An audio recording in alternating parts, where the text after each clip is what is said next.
जय हिंद दोस्तों, मैं जितेंद्र कुमार आप सभी का आपके अपने YouTube चैनल एसपी मंत्रा क्लासेस पर अभिनंदन करता हूं। दोस्तों, मैं रेशियो प्रोपोर्शन का आज जो वीडियो लेकर के आया हूं, इसमें मैं आपको मिक्स क्वेश्चन कराने जा रहा हूं। दोस्तों, इसमें जो क्वेश्चन बेसिक्स है वो भी आएंगे और जो हाई लेवल के प्रश्न है दोस्तों वो भी प्रश्न आएंगे और कुछ नए प्रश्न भी इसमें शामिल होंगे। दोस्तों एक बात ध्यान रखिएगा, जब भी प्रश्न रेशियो प्रोपोर्शन का एग्जाम में पूछा जाता है ना, तो किसी भी एग्जाम में मीडियम लेवल का प्रश्न पूछा जाता है, नॉर्मल पूछा जाता है, ना कि हाई लेवल का पूछा जाता है दोस्तों। तो चलिए इसको मद्देनजर रखते हुए हम लोग अच्छे से इस क्लास को शुरुआत करते हैं। चलिए दोस्तों, आपको पूरे धैर्य और इत्मीनान के साथ इस वीडियो में बने रहना है दोस्तों। आपको किसी भी प्रकार से कोई दिक्कत नहीं होगा दोस्तों। पूरे ट्रिक के साथ हम लोग पढ़ेंगे। शुरू करते हैं। चलिए दोस्तों ध्यान दीजिएगा, एक प्रश्न कहता है यदि ए ने x रन बनाए और b ने y रन बनाए और c ने z रन बनाए हो, ठीक है दोस्तों। a b और c ने, ठीक है, कौन कौन है, a b और c। ध्यान दीजिएगा दोस्तों, कह रहा है क्या प्रश्न में कि a ने x रन बनाए हो, b ने y रन बनाए हो और c ने z रन बनाए हो, तो उनका जो रेशियो दिया हुआ है दोस्तों, ध्यान दीजिएगा, x रेशियो y जो है वह 3:2 है, y रेशियो z है 3:2 और a b c की कुल रन संख्या 342 हो, तो प्रत्येक रन संख्या क्रमशः क्या होगी। दोस्तों ध्यान दीजिएगा, यह एसएससी मेंस 2011 और 2018 में पूछा गया सवाल है दोस्तों। एसएससी मेंस 2011 और 2018 में पूछे गए सवाल है। ध्यान दीजिएगा दोस्तों, कह रहा है क्या कि ए ने x रन बनाया, ए ने कितना रन बनाया है, x रन बनाया है, और b ने y रन बनाया है दोस्तों, और c जो है z रन बना रहा है, ठीक है। तो x और y का अनुपात कितना दिया हुआ है दोस्तों, यहाँ भी ध्यान दीजिए, x रेशियो y कितना दिया हुआ है, 3:2, ठीक है दोस्तों। और y रेशियो z का मान कितना है, y रेशियो z का मान कितना दिया हुआ है, 3:2। ये भी 3:2 और ये भी 3:2 दिया हुआ है दोस्तों। ए बी और सी के कुल रनों की संख्या कितनी है, 342 अर्थात 342 है कुल रनों की संख्या। दोस्तों यहाँ ध्यान दीजिएगा, अगर इनके रेशियो का हम अनुपात यदि निकाल लें तो क्या हमें प्राप्त होगा, x ratio y ratio z प्राप्त होगा ना, ठीक है दोस्तों। ध्यान दीजिएगा, ये रनों का अनुपात दिया हुआ है और जो हमें x और y के रूप में दिया हुआ है, क्या क्या दिया हुआ है, 3, 2, 3 और 2। तो हमारा जो यहाँ पर कंडीशन बन रहा है दोस्तों, ध्यान दीजिएगा, यहाँ ये जो डायगोनल है इसमें इक्वल है ना दोस्तों। y जो है यहाँ पर वाला जो हमें है, ये वाला दोनों इक्वल है और इस पोजीशन को हमें बराबर इसमें भी करना है, ठीक है दोस्तों। कैसे करेंगे, ध्यान दीजिएगा, अगर इस 3 से अगर हम इसमें गुना कर दे, इस 2 से इसमें गुना कर दे तो आपस में बराबर हो जाएगा। कर दीजिए दोस्तों, 3 से इधर गुना करेंगे और 2 से इधर गुना करें, इसके 2 से इसमें गुना कर दिए, इसके 3 से इसमें गुना कर दिए, क्या प्राप्त होगा, 3 3 9, 3 दूना 6, ये हो जाएगा 3 दूना 6 और 2 दूनी 4, ठीक है दोस्तों, ठीक है। तो x y और z का अनुपात क्या मिला हमें, 9:6:4, ठीक है दोस्तों।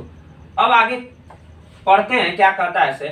अगर हम इसमें कॉमन लेना चाहे तो होगा, नहीं होगा दोस्तों। ध्यान दीजिएगा, आगे प्रश्न में कहता है कि यदि ए बी और सी की कुल रनों की संख्या कितनी है, 342 है, यानी 342 है, ठीक है। ए बी और सी के, तो ए के रन तो x था, बी के रन y है और सी के रन z है, यानी ए और बी और सी के कुल रनों की संख्या जो दिया हुआ है वह इन रनों के अनुपात के योगफल के बराबर होगा दोस्तों।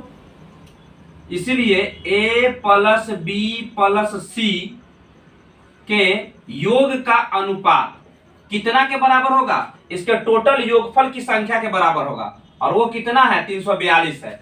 तो अनुपात इसके लिए तो दोस्तों x होगा, ये b के लिए क्या हो जाएगा, y होगा, और c के लिए z होगा, तो इसका अनुपात कितना हो जाएगा, 9 + 6 + 4 हो जाएगा, ठीक है दोस्तों। अब ये हो जाएगा 342 के, तो अनुपात में देखिएगा 6 और 4 10 और 9 कितना होगा, 19 19 बराबर 342, इसलिए अनुपात 1 किसके बराबर होगा, 19 से भाग लगाएंगे दोस्तों, 19 एकम 19 से, और 14 में से 9 गया तो 5, और 2 में से गया तो 1, यानी 19 से 8 152। ठीक है दोस्तों, ध्यान दीजिएगा, 19 से 8 152 बारे में कट जाएगा, अर्थात अनुपात 1 का मान कितना आया, 18 आया। तो हमें कह रहा है क्या, इसमें कह रहा है कि प्रत्येक ऋण संख्या क्रमशः क्या होगी, प्रत्येक ऋण संख्या पूछ रहा है दोस्तों, यानी कि ए का ऋण x था तो x का मान क्या होगा, b का ऋण अगर y है और c का ऋण z है, तो ये सब का मान पूछ रहा है दोस्तों, क्या होगा।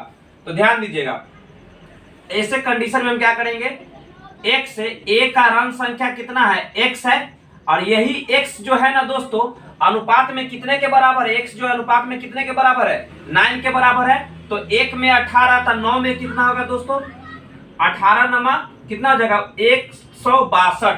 ठीक है दोस्तों, 18 नमा 162 हो जाएगा।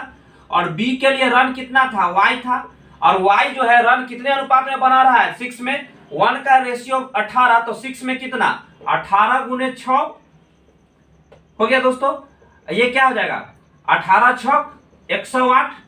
ठीक है, और c के लिए चलेंगे दोस्तों, c के लिए, तो c के लिए हमारा रण क्या बन रहा है, z बन रहा है, और z का अनुपात में वैल्यू कितना है, 4 है, 1 में 18, तो 4 में कितना, 4 गुने 18, 18 चौक 72। ठीक है दोस्तों, अर्थात हमें a b और c तीनों के जो रणों का जो हमें संख्या प्राप्त हुआ वह क्या क्या प्राप्त हो गया दोस्तों, ध्यान दीजिएगा, a के 162 रन प्राप्त किया, a ने 162 रन बनाया, b ने 108 रन और c ने 72 रन प्राप्त किया। ठीक है, चलिए दोस्तों नोट कीजिए इससे। प्रश्न कहता है दोस्तों, ध्यान दीजिएगा, एक प्रश्न क्या कह रहा है, ध्यान दीजिए, कह कि 17,600 रुपए की राशि प्रसाद, मणिकम और राजेश के बीच इस तरह से विभाजित की जाती है कि प्रसाद और मणिकम के हिस्से का अनुपात कितना है, 4:3 के अनुपात में है, और मणिकम और राजेश के हिस्से का अनुपात 5:3 के अनुपात में है। तो राजेश का हिस्सा कितना होगा दोस्तों, ध्यान दीजिएगा, कह क्या रहा है, देखिएगा दोस्तों, कहता है प्रसाद, ठीक है, पी से प्रसाद हो गया, एम से हो गया मणिकम, दोस्तों ध्यान दीजिएगा, और ये आर से क्या हो जाएगा, राजेश। ठीक है दोस्तों, कह क्या रहा है यहां पर, देखिएगा कि टोटल पैसा है कितना, 17,600 रुपए को इसमें बांट रहा है। दोस्तों देखिएगा, कह रहा है कि प्रसाद और मणिकम के हिस्से का अनुपात कितना है, प्रसाद और मणिकम के बीच जो हिस्सा है उसका अनुपात है 4:3। ये सब अनुपात में हिस्से बांटा हुआ है दोस्तों, टोटल इतना रुपया का। ठीक है, देखिएगा दोस्तों क्या कहता है इसे, प्रसाद और मणिकम के हिस्से का अनुपात 4:3 है, और मणिकम और राजेश के हिस्से का अनुपात है 5:, मणिकम और राजेश के बीच जो हिस्सा है वह 5:, कितना का है दोस्तों, 3 का है ना, ये 4 और 3 का, ये 5 और 3 का है दोस्तों। अब क्या कह रहा है, ध्यान दीजिएगा, प्रश्न में हमें किसका पूछा है, तो राजेश का हिस्सा पूछा है दोस्तों, टोटल हिस्सा इतना है ना, प्रसाद और मणिकम के हिस्से का अनुपात इतना, मणिकम और राजेश के बीच हिस्से का अनुपात इतना है, तो कहता है कि राजेश का हिस्सा कितना होगा। दोस्तों पहले टोटल के हिस्से का रेशियो निकाल लीजिए, ये क्या हो जाएगा, 4 × 20, ये हो जाएगा 5 × 15, ये हो जाएगा 3 × 9। ठीक है दोस्तों, इतना तो आप समझते हैं।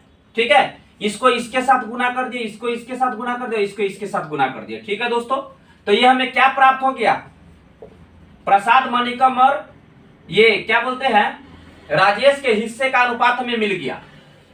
ये देखिए कुल हिस्सा इतना था ना, और उसी में से कुल इतना रुपया में से इनको इस अनुपात में बांटा गया है, तीनों के बीच पैसों का बंटवारा हुआ है। तो जो दोस्तों इनके जो रेशियो का जो हिस्सा होगा, इनका कुल योग ये टोटल रुपया के ही तो बराबर होगा। क्यों, क्योंकि इसी रुपया के तो बांट करके इनको 3 भाग में बांट करके इसको दे दिया गया है। तो देखिएगा अनुपात में 20 + 15 + 9 बराबर कितना, 17,600 रुपया।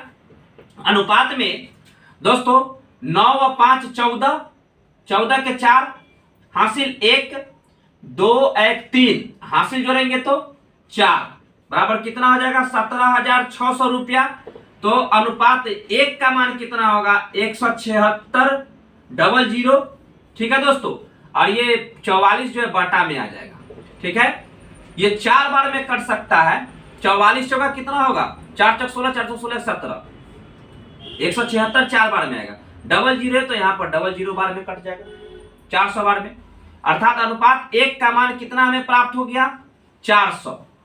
ठीक है दोस्तों, अनुपात 1 का मान हमें 400 प्राप्त हुआ। तो कहता है राजेश का हिस्सा क्या होगा। तो राजेश का जो हिस्सा कह रहा है, राजेश का हिस्सा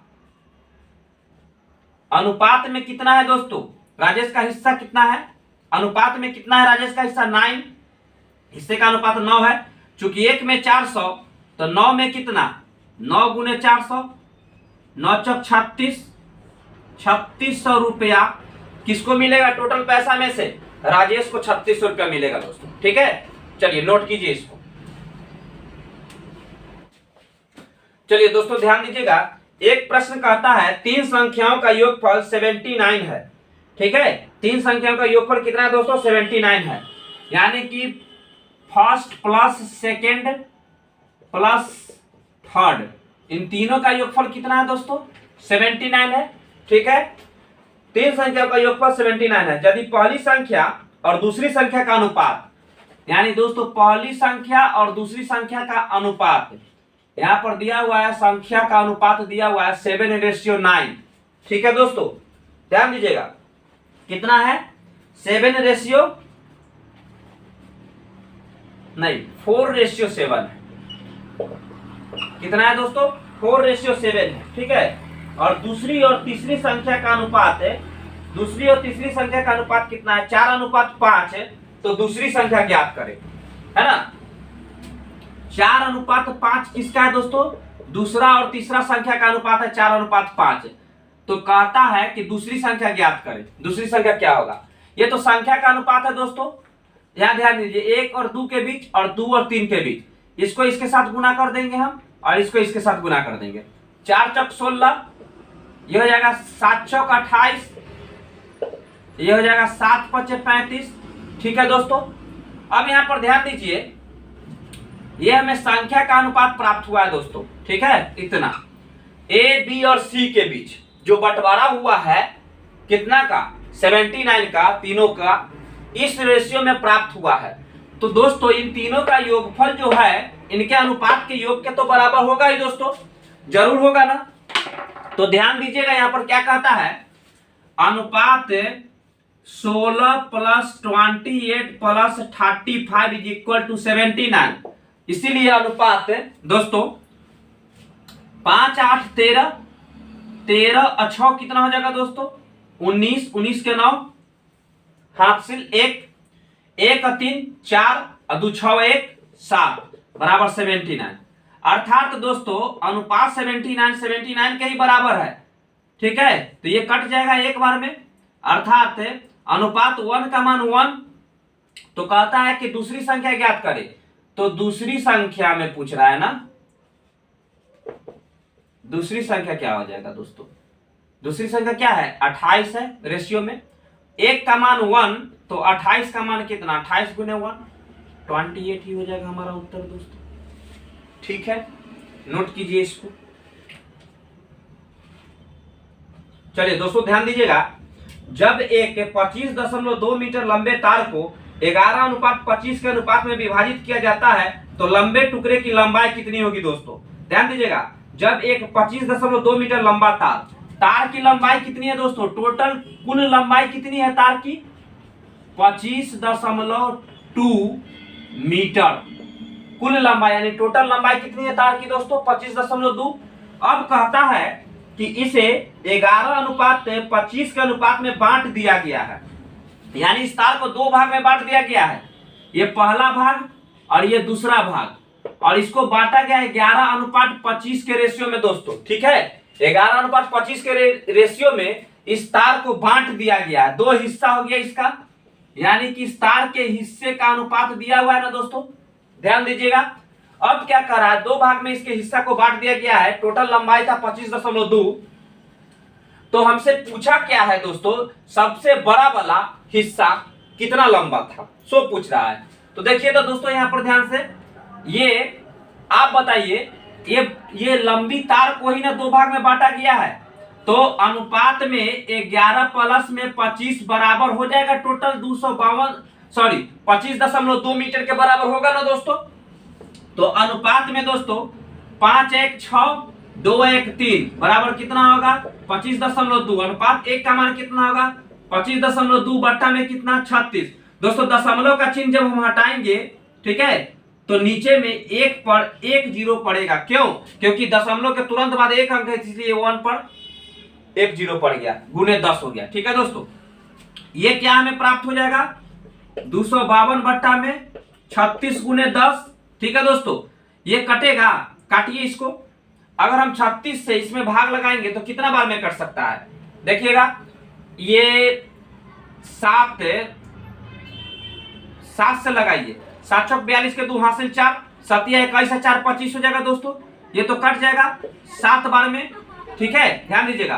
तो हमें 7/10 प्राप्त हुआ, यानी 10 से अगर भाग देते हैं इसमें, ये 7/10 होगा ना, 10 से भाग देंगे 7 में तो 0.7 हमें प्राप्त होगा ना, यानी अनुपात 1 का वैल्यू कितना 0.7।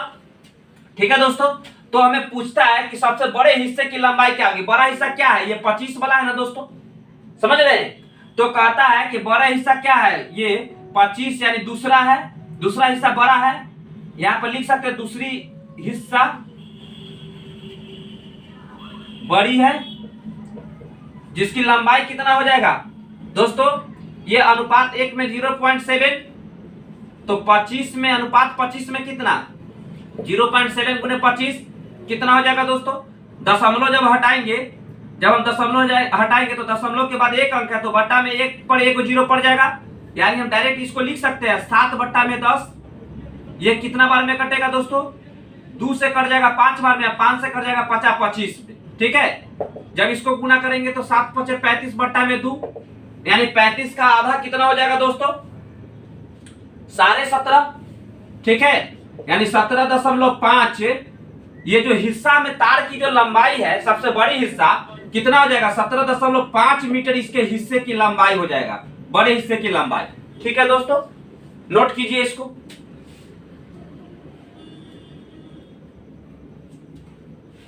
चलिए दोस्तों ध्यान दीजिएगा, एक प्रश्न कहता है, एक प्रश्न कह रहा है दोस्तों कि दो संख्याओं का योग 22 है, एक संख्या का 5 गुना दूसरी संख्या के 6 गुने के बराबर है। ये दो संख्या का योग क्या दिया हुआ है, पहली संख्या प्लस दूसरी संख्या का योग दिया हुआ है 22। ठीक है दोस्तों, कहता है कि पहली संख्या का 5 गुना दूसरी संख्या के 6 गुना के बराबर है, यानी कि पहली संख्या का 5 गुना और दूसरी संख्या का 6 गुना के बराबर है दोस्तों। तो ध्यान दीजिएगा, कह क्या रहा है क्वेश्चन, कह रहा है क्या 6 गुना के बराबर, तो दोनों संख्या में कहता है इन दोनों में से बड़ी संख्या बताइए, तो बड़ी संख्या निकालना है दोस्तों। ध्यान दीजिएगा, ये क्या हो जाएगा, पहली संख्या गुने 5 बराबर दूसरी संख्या गुने 6, तो पहली संख्या बटा में दूसरी संख्या क्या प्राप्त हो जाएगा दोस्तों, ये बटा में दूसरी संख्या क्या प्राप्त हो जाएगा, देखिएगा ध्यान से, इस दूसरी संख्या को इसके बट्टा में ले आए तो बच गया यहाँ 6 बट्टा में, ये 5 इसके नीचे आ जाएगा। ठीक है, अर्थात फर्स्ट संख्या और सेकेंड संख्या के अनुपात कितना है, इनके बीच संख्या का अनुपात 6:5। इतना तो समझ रहे हैं दोस्तों। अब देखिए, कहता है कि दोनों का योगफल कितना है 22, तो इन संख्या को ही दो भाग के अनुपात में बांटा गया है, तो इनका अनुपातिक योगफल कितना होगा 6 5 11, ये कितने के बराबर होगा 22 के, तो अनुपात 1 का वैल्यू कितना है 11 दूना 22 यानी 2 आएगा दोस्तों। तो कहता है बड़ी संख्या निकाले, तो बड़ी संख्या कौन है, पहले ना है, दो भाग में बांटा हुआ तो पहले ना बड़ी संख्या होगा, इसलिए बड़ी संख्या क्या हो जाएगा अनुपात 1 में 2, तो 6 में कितना 6 गुने 2 क्या हो जाएगा दोस्तों 12 हो जाएगा। ठीक है, नोट कीजिए इसको।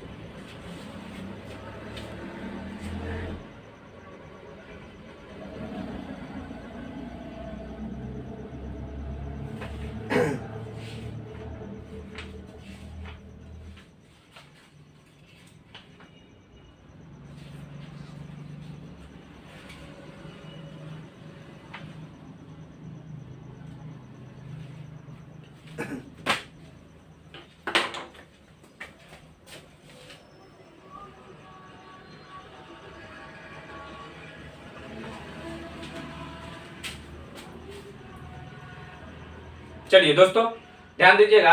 दोस्तों आज के वीडियो को हम इतना ही रखते हैं, ठीक है, क्योंकि तबीयत थोड़ा सा ठीक नहीं लग रहा है, इसलिए तबीयत तब तक ठीक हो जाए फिर मिलेंगे हम कल नेक्स्ट वीडियो में, ठीक है दोस्तों। तब तक के लिए खुश रहिए, मेहनत कीजिए, आगे बढ़ते रहिए दोस्तों। फिर मिलते हैं नेक्स्ट वीडियो में। आज के लिए इतना ही रहते हैं दोस्तों, रहने देते हैं। जय हिंद।